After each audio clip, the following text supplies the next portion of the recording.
Ya, halo semua, kembali lagi bersama saya Nasyal Aretino di podcast bersama Nasyal Aretino. Ya, judulnya memang masih begitu. Podcast ini tuh isinya dimana kita bisa ada isi-isi yang inspiratif, isi-isi yang positif, tapi tetap dalam kesantaian ya.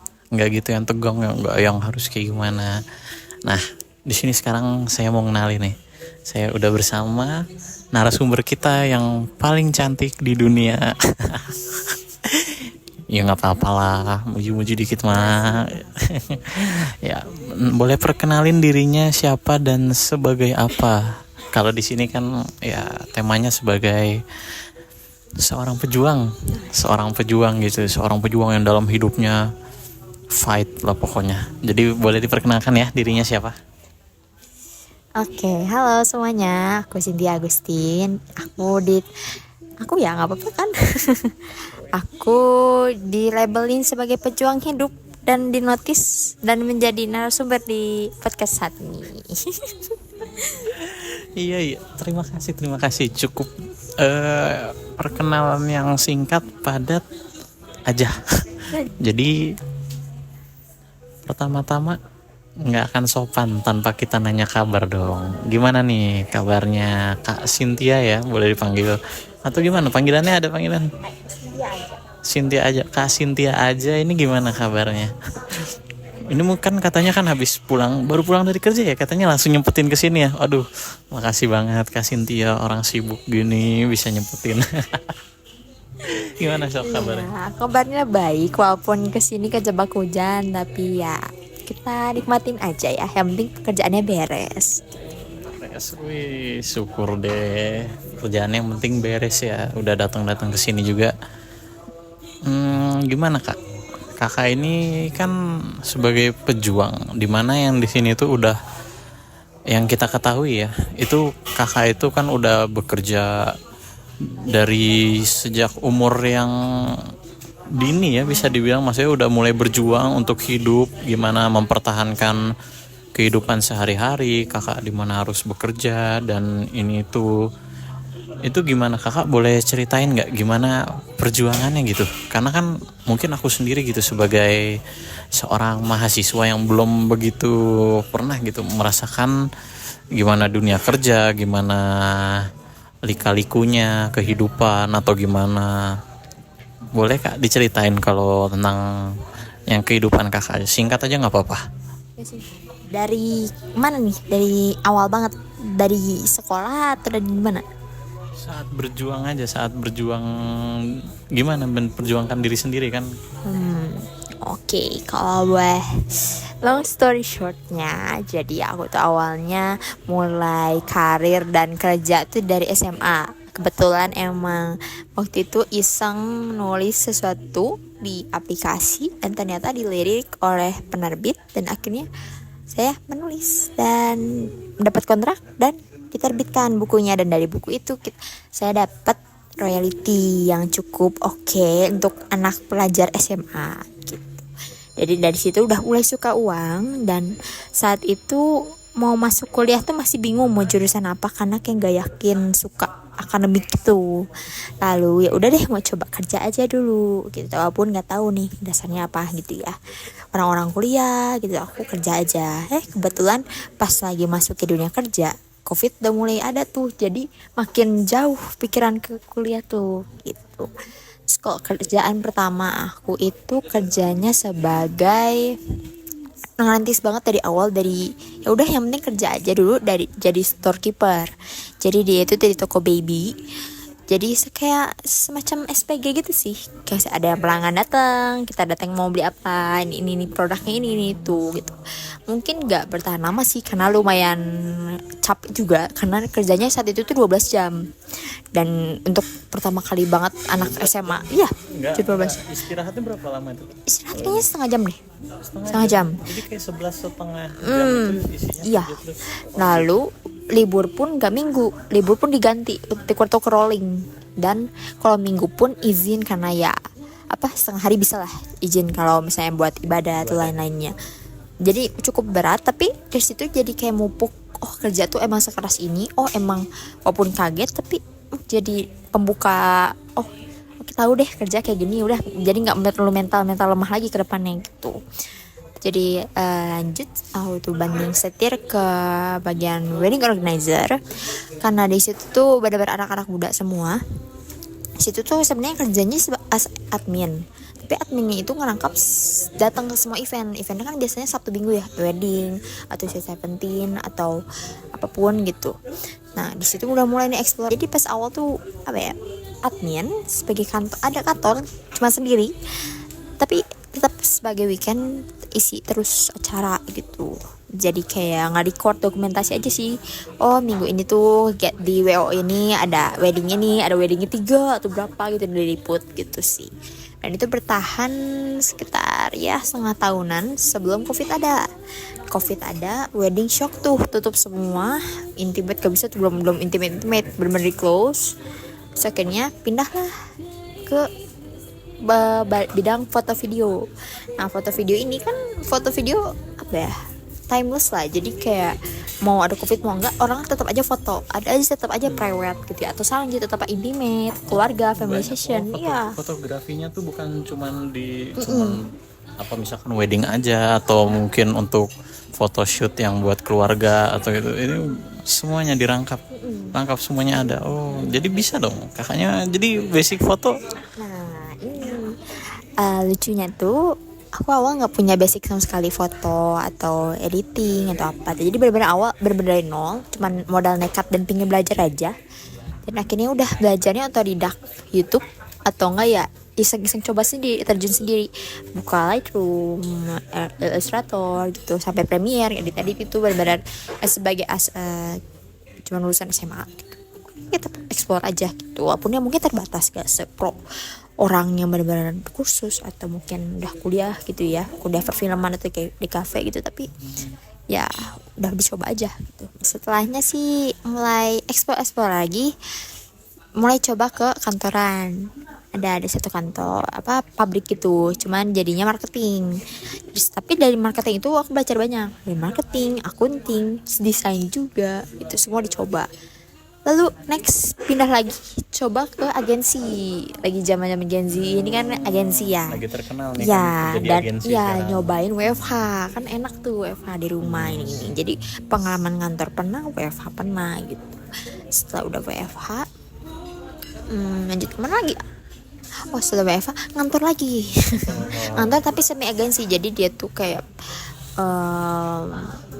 banyaknya anak-anak kreatif lagi, anak-anak muda lagi, tapi dia kasih kantor gitu sampai akhirnya beres itu balik lagi senang megang project agensi lagi nih, cuman dia per project by brand. Freelance freelance gitu ya. Jadinya iya, karena kayak mengisi waktu dan ya coba aja deh explore, kan brandnya bisa pegang ini itu. Dan sampai terakhir kemarin menjadi budak korporat kantor, karena merasa kayak PT aja. Jadi karena merasa ya dunianya stabil aja dan udah mencoba nih menjelajah banyak, mau coba hidup tenang aja dan kerjaannya tetap aja seperti itu. Maaf ya kepanjangan. Lagi kayak mau slow living gitu kan, sekarang kan lagi ngetren gitu ya, yang kayak slow living, liburan jalan, kerja juga nggak terlalu yang dar gitu kan, digeber yang kayak gimana. Tapi sekarang gimana di tempat kerja yang baru ini? Oke ya, aman sejauh, so far so good. Iya, oke. Terus ngomongin tentang pekerjaannya kakak juga nih, jadi gimana ya, ada tantangan apa aja gitu kan pasti selama ngejalaninnya, apalagi mungkin udah berapa tahun sekarang dalam berjuangnya, udah 5 tahun, 4 mau ke 5 kan. Itu kakak gimana tuh, pasti ada dong tantangan, ada nggak cerita yang bisa dimana tantangannya itu tuh kayak ini nih hidup yang paling downnya gue, tapi di situ aku bisa buat ngelawannya atau gimana? Coba kak. Kayaknya pasti ada sih, walaupun pasti perjalanan masih panjang, cuman dari perjalanan sejauh ini tuh pernah ada nggak satu titik sih, mungkin beberapa titik ya, karena dunia kerja dan Indonesia ini khususnya gitu kerasa banget orang yang nggak kuliah gitu, nggak harus yang nggak sarjana atau ya cuma lulus SMA gitu, sering lebih dianggap rendah di lingkungan kerja.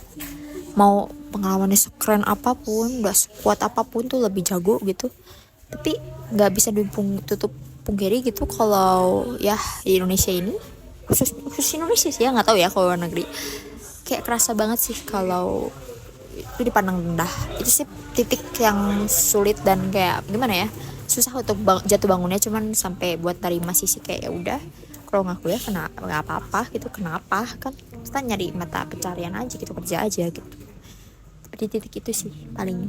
Jadi lebih ke gimana ngelawan pandangan para tempat kerja gitu, dimana kayak wah ini orang walaupun ini banyak tapi mungkin nggak ada gelar atau apa, kurang kredibel, nggak bisa mungkin nggak gitu bisa dipercaya atau apa, padahal sebenarnya nggak sepenuhnya benar. Dan malah udah banyak juga dong kan, ada bukti-buktinya kalau orang ya mungkin menteri kita yang dulu gitu, Bu Susi, itu dia orang yang hebat banget, tapi kan bukan dilihat dari pendidikannya, tapi pada akhirnya ada hasilnya. Oke. Terus gimana Kak pas yang ada tantangan kayak gitu, Kakak ada kepikiran nggak awalnya buat aku mau nyerah aja deh, wah ini kayaknya susah, nggak akan bisa atau gimana? Atau di sisi lain Kakak gimana cara bisa untuk ngelawan tantangan itu dan Kakak pada akhirnya berhasil gitu melawannya? Kalau tantangan ya lebih ke down sih, ada kayak kepikiran malah udah deh coba deh usahain aja kuliah deh biar nggak dipandang rendah atau gimana. Tapi mikir lagi kok kuliahnya karena harus dipandang orang ya, bukan keinginan sendiri, atau harus kayak ngebuktiin gitu loh ke orang lain. Kan ngerasanya kayak nggak diri sendiri aja gitu kan, bukan dorongan sendiri gitu. Karena di atas titik seperti itu, tapi dan gimana cara ngelawannya tuh gimana, pada akhirnya lebih ke nerima dan berdamai diri sendiri aja sih. Jangan terlalu pikirin pandangan orang lain, karena yang hidup kan kita gitu, dia nggak tahu seberapa hidup kita berjuang sejauh mana gitu kan. Dan jangan pernah menuhin gengsi orang. Itu sih kayaknya, jangan pernah menuhin gengsi orang di situ titik itu. Jadi kayak udah enjoy, walaupun mungkin di tempat kerja dianggap rendah dan mungkin jadinya disuruh-suruh sih, lebih ke disuruh-suruh. Sering banget di beberapa tempat dapat kerjaan yang karena kamu paling muda juga dan yang anak SMA lah, pengalaman juga masih dikit gitu, udah dengan modal kayak udah biar belajar, padahal sebenarnya mereka tuh ngelampiasin kerjaan mereka gitu. Tapi satu sisi positifnya ya bisa belajar, cuma mungkin negatifnya capek juga ya, tenaga gitu. Cuman ya akhirnya udah coba buat nggak dengar kata orang aja sih. Nggak usah dengerin kata orang, sama ya hidup kan buat diri sendiri. Ya mungkin untuk menyenangkan orang juga ada baiknya, tapi terutama kan juga harus ke diri sendiri. Kayak kita nyenengin orang, kayak yang penting kita ngikutin kemauan ini, tapi di hati kita juga ngejalaninnya berat kan nggak boleh ya, susah atau gimana juga. Dan juga tadi tantangan yang kayak harus Kak, mungkin bisa dibilang jadi pekerja yang banyak disuruhnya atau apa, itu kayak ya udah pas pertama ya terima aja, toh mungkin bakal kayak begitu ya, mungkin bisa nggak bisa dihindari ya, normal. Dia kalau bagi yang orang mau mulai gitu ya, yang baru mulai, kalau ada kayak begitu ya nggak apa-apa ya, tetap dicoba aja dulu, karena kan ya namanya dunia pekerjaan gimana kan nggak ada yang tahu ya. Kalau Kakak nih kan, kalau aku nih sebagai misalkan aku kan mahasiswa, aku tuh kan ada masa downnya juga, ada masa upnya juga. Nah di situ tuh kan kayak aku tuh perlu yang namanya kayak, bukan perlu sih, tapi memang ada yang namanya tuh penyemangat gitu. Apa sih yang bikin aku ini kayak dari tadinya yang lagi down bisa jadi kayak oh iya aku harus niat kuliah, harus ini. Kalau aku ya, karena kan aku kepikir kayak orang-orang di rumah udah berjuang, udah buat aku kan. Ini kan juga bukan hal yang mudah juga kan bagi mereka kayak aku. Dan di sisi lain kan memang karena ini jalan yang aku pilih dan aku mau, jadi aku harus bikin mereka bangga. Aku harus ini, bukan berarti ini perhitungan ya ke orang tua atau apa, tapi dan memang banyak juga kan beberapa teman-teman, ada saudara atau juga kekasih mungkin dia juga mendukung aku kan di dalam perjalanan kuliah aku gitu. Kalau kakak gini gimana gitu? Apa yang bikin apa kalau bahasa sekarang mah namanya kayak support system ya, support system dalam menjalani hidup nih. Gimana kalau kakak tuh? Aku jadi penasaran. Kayak yang bikin semangat nih buat kayak motivasi nih, motivasi ya. Motivasi yang bikin. Kalau ya sebagai yang tidak kuliah gitu, pasti ada plus minusnya sih.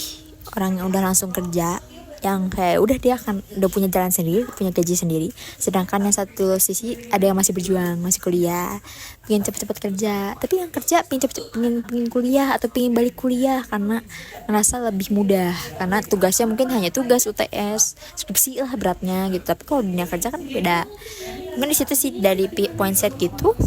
Mungkin kalau buat motivasi ke para pejuang-pejuang skripsi gitu ya, pejuang-pejuang lulus gelar, lebih ke dinikmatin dulu aja sih momennya. Karena kayaknya berapa persen ya, mungkin hampir semua orang yang udah kerja dan bahkan sebelum kuliah atau nggak kuliah, dia bakal pengen balik ke masa kuliahnya. Karena emang dunia kerja itu akan jauh berbeda banget di tempat kerja, dari tempat kuliah gitu.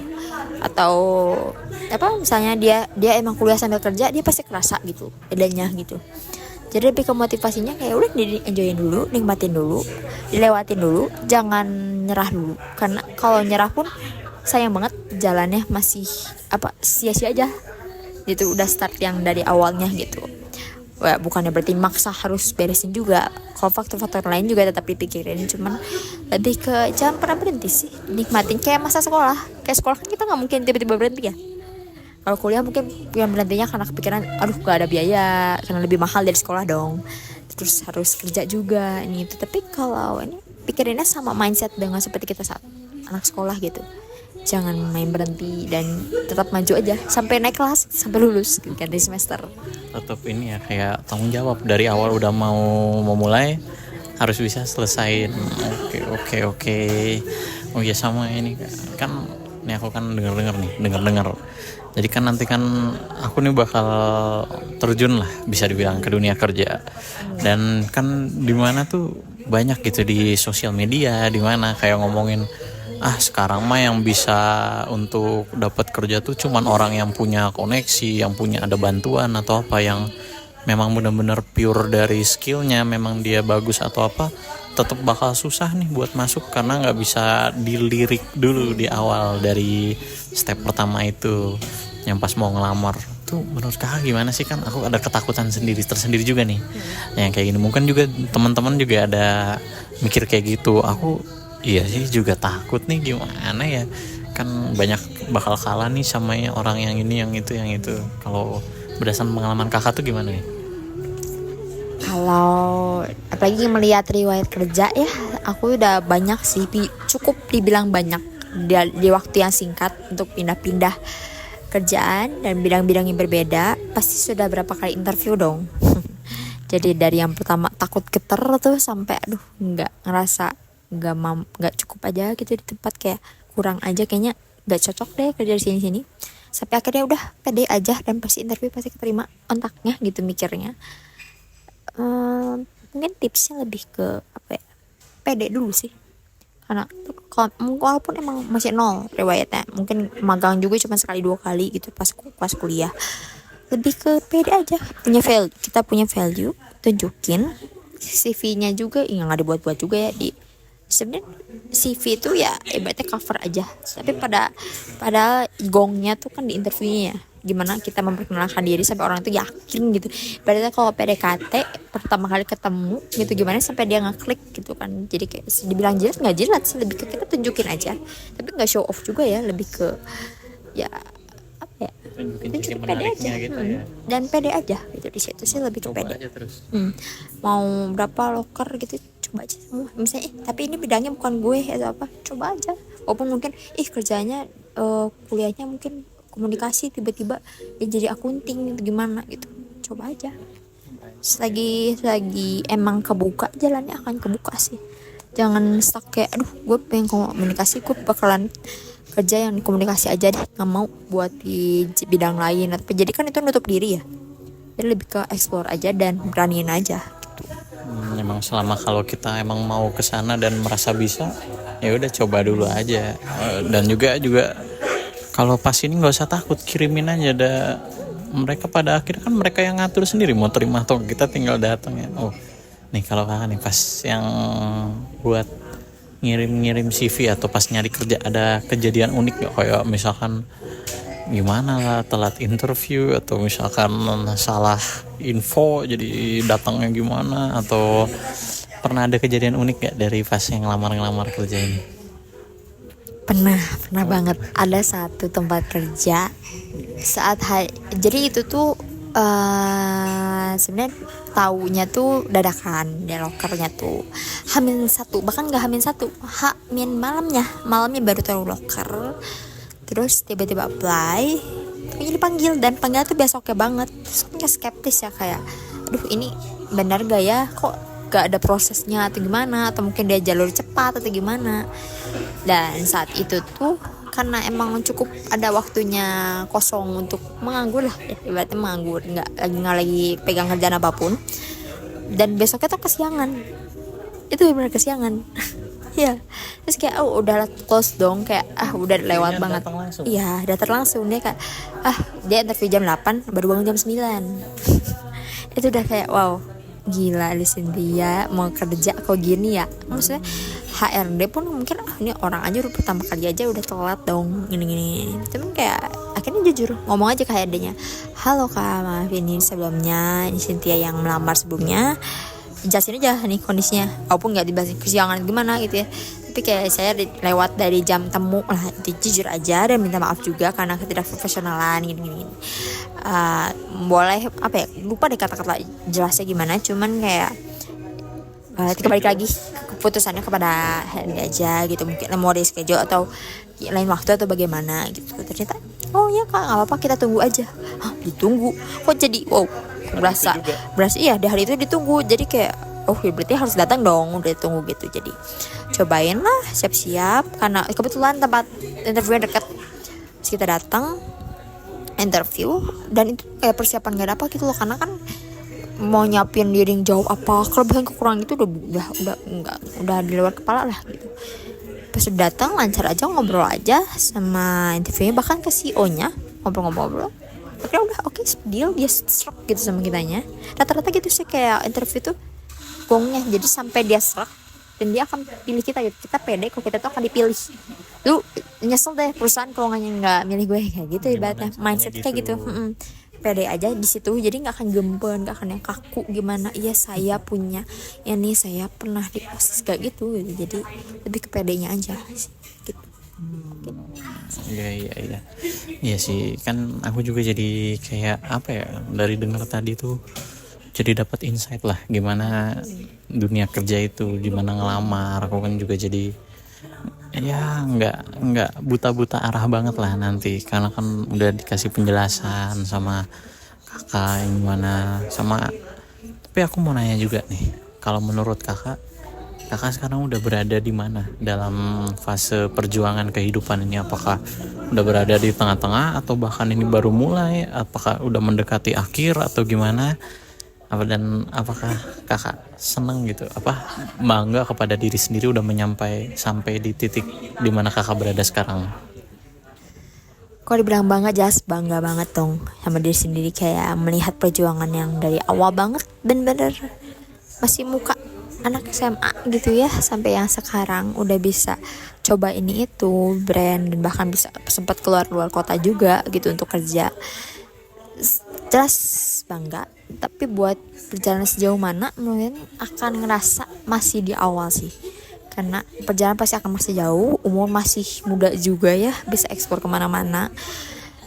Tapi bukan berarti jadinya aku akan kerja pindah-pindah nih, mau badan enggak juga, tapi kan yang ngatur juga di atas. Tapi lebih ke semangat, daya juangnya, dan terus asah diri sendiri, dan paling penting menabung, invest kepada diri sendiri. Karena kerja tuh ya selain dapat ilmunya harus dapat uangnya juga gitu. Jangan kayak oke ini peluangnya bagus tapi gajinya enggak ada, itu juga kita perlu pertimbangkan, karena bukannya soal materialistis atau gimana, tapi kan Realistis. iya realistis aja gitu, tetap uangnya sesuai dengan kinerja kita. Tapi jangan nutup kayak, "Aduh, ini kerjaannya kayak gini, gajinya juga masih segini, nggak mau gitu." Padahal udah kebuka nih peluangnya, jangan ditolak juga sih menurut aku. Kayak dicoba tapi jangan pandang uang. Tapi satu sisi, setelah kamu coba itu nanti kamu tahu value kamu tuh sampai mana. Oh, gue nggak pantas deh dibayar, ya dibayar segini nggak pantas deh. Jadi lebih ke open, tapi jangan ngerasa self worth-nya tuh kurang gitu. Kita tuh Jangan minder juga. ya, kita tuh apa ya, aset dan badan kendara kita sendiri kan diri kita sendiri gitu. Jadi jangan pernah sampai ada orang apa, bahkan diri sendiri jangan pernah ngejatuhin gitu. Orang lain boleh lah jatuhin kita, tapi kita jangan gitu. Di situ sih poinnya, dan terus explore aja sih, jangan pernah takut karena umur masih muda dan selagi ada kesempatan mah pasti akan dibukain gitu. Jadi explore dan pede aja, karena diri kita kalau nggak ada yang nyemangatin selain diri kita sendiri ya siapa lagi. Iya kayak gitu ya. Jadi ya mungkin juga tadi kan udah disampaikan ya gimana apa kayak kiat-kiat ya untuk orang yang mau bekerja, gimana udah percaya diri aja, gimana nanti tantangan pasti ada. Tantangan pasti ada ya, nggak bakal bisa hilang, tapi besar kecilnya atau gimana mungkin bakal berbeda-beda bagi tiap orang, gimana kondisinya yang lain-lain. Oke, jadi itu udah banyak banget ya dapat ilmu dari Kak Cynthia. Aku juga mau terima kasih banyak ke Kak Cynthia udah datang ke sini nyempatin waktunya, padahal mungkin di tengah-tengah kesibukan ya. Mungkin ini juga tadi cuaca juga lagi hujan, rela datang ke sini. Siapa yang nganterin gak? Ya? Oh, dirahasiakan. Mungkin saya ya. Mungkin saya. Enggak lah, bercanda. Iya, karena saya yang perlu ya. Saya harus yang mengerjakan. Iya. Oke, jadi iya, udah dikasih lonceng. Iya, kalau kedengeran tadi mungkin udah lonceng ya, udah mau harusnya berakhir. Oke, jadi mungkin dari saya dan Kak Cynthia sekian saja. Terima kasih udah mendengarkan podcast ini yang santai, mungkin terlalu santai, mungkin tidak serius mungkin ini, tapi mungkin juga ada ilmunya, dan semoga ilmunya tuh bisa kepake buat kalian semua. Jadi mungkin itu sekian saja dari podcast bersama Aletino. Saya Aletino dan bersama Kak Cynthia sebagai narasumber kami pamit undur diri. Dadah.